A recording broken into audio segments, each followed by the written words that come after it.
polls as we move into the midterm season are showing us that there is a gap for Republican voters with women.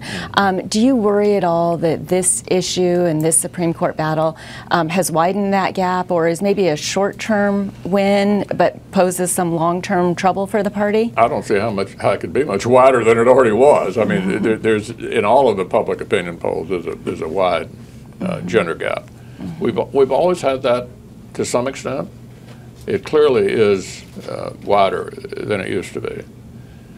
What I do think, if you're talking about the politics of the recent confirmations, what we're talking about here, and whether that contributed to it, I think it did contribute to our side getting more interested, because we've had a kind of not only a gender gap, but we've also had an enthusiasm gap. In other words, they were a lot more enthusiastic about the fall election than we appeared to be.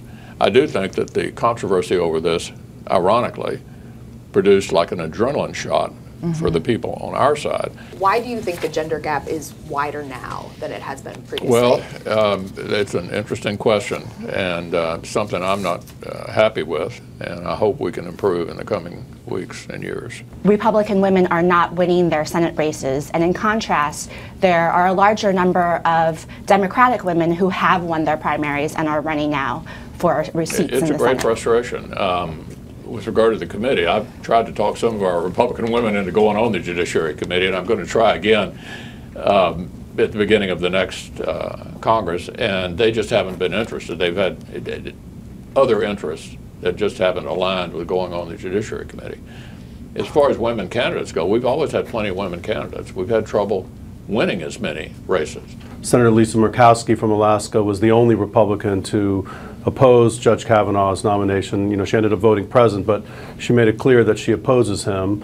And President Trump wasn't very happy about it, and he said that, you know, she's never going to recover in Alaska. Do you think, A, that that's true, or B, is that fair? Well, she's certainly going to recover. This is a woman who got elected with a write-in vote in 2010. She's about as strong as you could possibly be in Alaska. Nobody's going to beat her. I'm proud she's in the Republican conference, and I would remind everyone she voted for Justice Gorsuch.